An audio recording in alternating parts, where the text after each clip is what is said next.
Hello, and welcome back to the Entrefluential Life podcast. I'm your host, John Tanner, and today we're diving into a powerful and often misunderstood topic, scaling your business. Scaling isn't just about growing, it's about growing strategically. We're going to break down when to scale, how to scale, and why some of the most successful entrepreneurs use acquisitions as a key scaling strategy. And speaking of acquisitions, we'll be referencing insights from Buy Then Build by Walker Deibel, as well as insights from Roland Frasier's Business Lunch podcast, where these acquisition experts break down how purchasing an existing business can actually be a faster and smarter way to scale than traditional methods. If you've ever considered scaling, but felt like hiring more employees, opening new locations, or spending a fortune on marketing wasn't the best route, this episode is for you. Let's get started. First, let's clarify the difference between growth and scaling, because they are not the same thing. Growth means increasing revenue by adding more resources, like hiring more people, expanding operations, or increasing marketing spend. But with growth, expenses tend to rise at the same rate as revenue. Scaling, on the other hand, is about multiplying revenue while keeping costs under control. It's about creating systems, automation, and in some cases, acquiring existing businesses that already have what you need. If you can double your revenue without doubling your expenses, that's true scalability. And one of the most overlooked ways to do that is through strategic acquisitions. Now that we know what scaling is, let's talk about when it makes sense to take that next step. A few key indicators include consistent demand exceeding your capacity, strong cash flow, and repeatable processes. If you're turning away business or struggling to keep up, it may be time to scale. Another sign is if your market is expanding and your competitors are growing. You don't want to fall behind while others are capturing market share. And let's not forget about opportunity costs.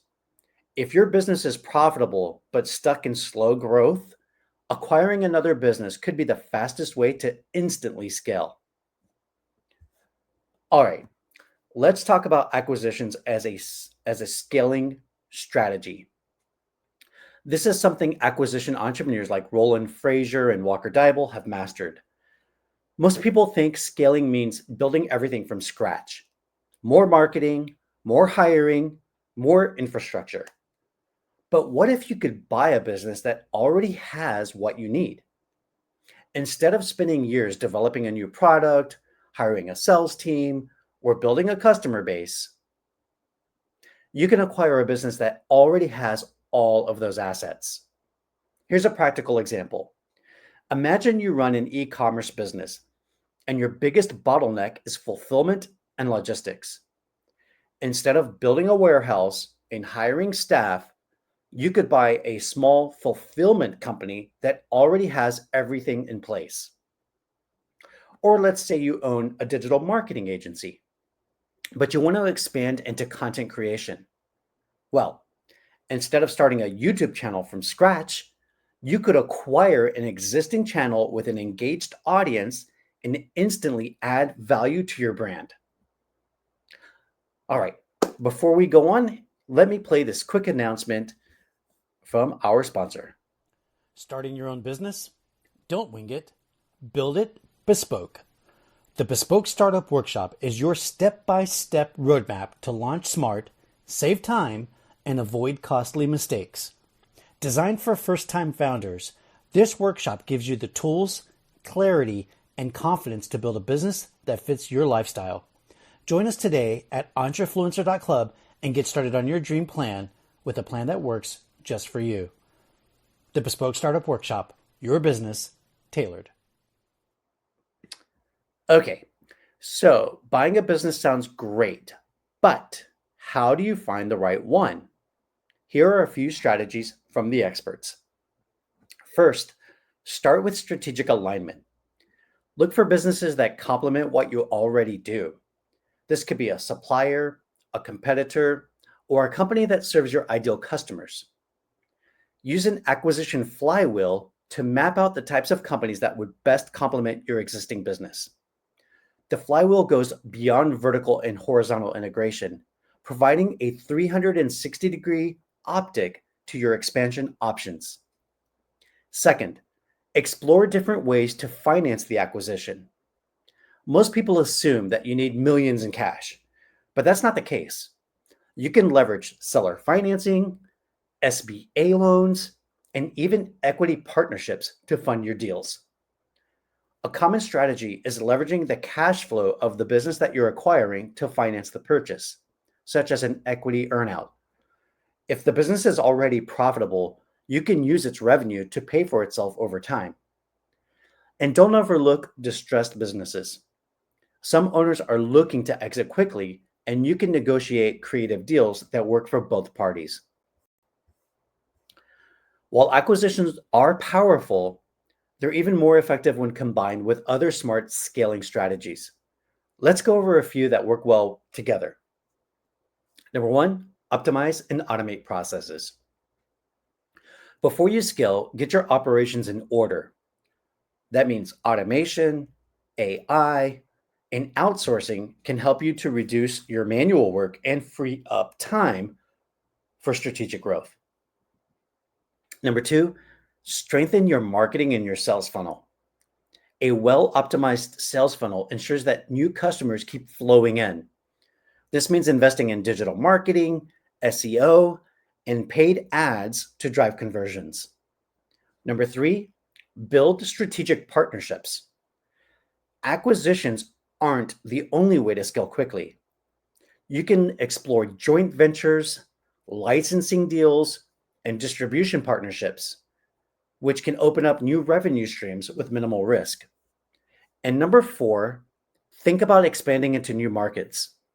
Once you've optimized your processes and acquired complementary businesses, the next step is to expand into new locations, new industries, or new customer segments.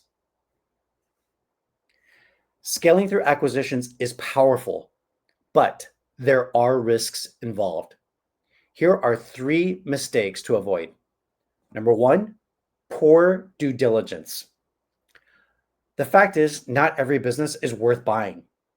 You have to do your homework, which means you need to analyze the financials, review the contracts, examine customer retention, and look at the company culture before you make a deal.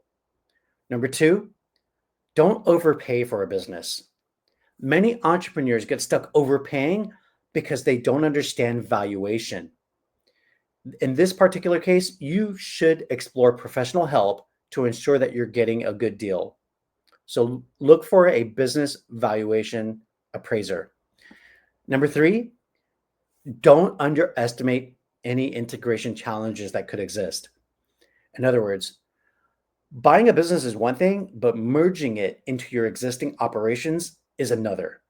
You want to make sure that you have a clear integration plan in place to align the teams, the systems, and the processes of your existing company and the acquisition target, the acquisition company. Scaling a business doesn't always mean working harder. It means working smarter. Instead of building everything from the ground up, consider acquiring what you need to grow faster.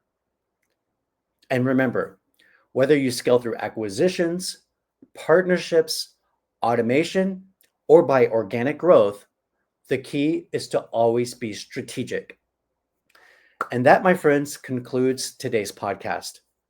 If you found this episode to be valuable, please be sure to share it with a fellow entrepreneur or influencer.